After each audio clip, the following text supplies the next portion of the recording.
Durante décadas, One Piece fue y sigue siendo sinónimo de aventura, amistad y libertad.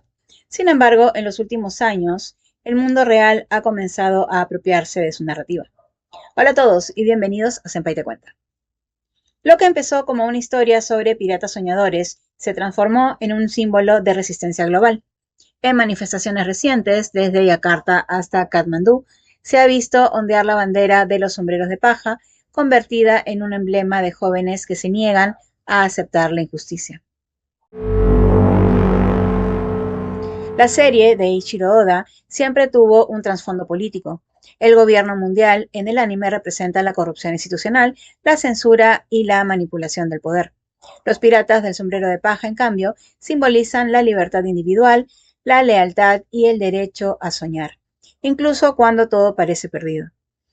Esa tensión entre autoridad y libertad explica por qué tantos jóvenes sienten que Luffy y su tripulación los representa mejor que cualquier político. En 2025, el fenómeno estalló en Indonesia. Manifestantes empezaron a usar la bandera del Jolly Rogers de Luffy para protestar contra la corrupción y el autoritarismo. Las imágenes se viralizaron y pronto aparecieron versiones similares en Nepal, Filipinas y hasta en algunas marchas europeas. La bandera se convirtió en un código compartido, una forma de decir somos libres sin pronunciar una palabra. Lo curioso es que el símbolo no nació como una consigna política, sino como un elemento de ficción.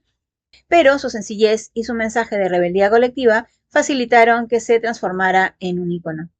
En la era del Internet, donde la cultura pop y la protesta se mezclan, One Piece se volvió parte del lenguaje político.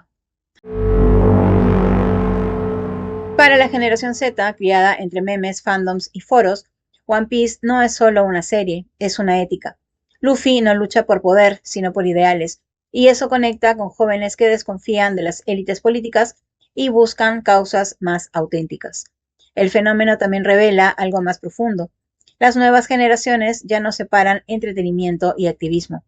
Crecen con referencias compartidas y usan la ficción para construir significados políticos. Lo que antes era solo anime, hoy es una narrativa moral que guía su identidad colectiva. No todo es épico. Algunos críticos advierten que este tipo de apropiación simbólica puede diluir el mensaje de las protestas. Ondear una bandera de anime no basta para cambiar un sistema político. Otros temen que las autoridades tomen represalias por asociar el símbolo con disidencias. Aún así, su poder comunicativo es innegable.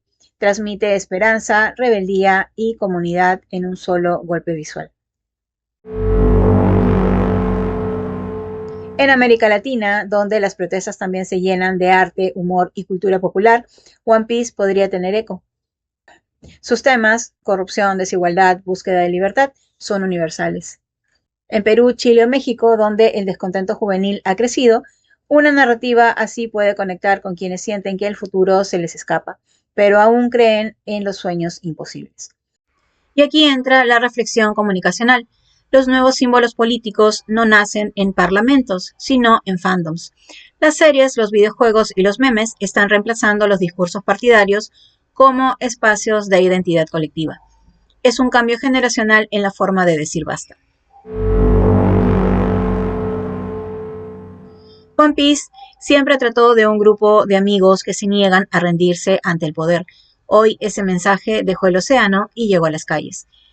En cada bandera que ondea hay un eco de la risa de Luffy, desafiante, libre y obstinadamente esperanzada. Quizás ese sea el verdadero One Piece, la libertad compartida de quienes no temen soñar ni luchar por un mundo distinto. Gracias por llegar hasta aquí. Antes de despedirme, te dejo otro video que seguro te gustará. No olvides dejar un like si te gustó el video y suscríbete al canal para que no te pierdas los próximos. Nos vemos.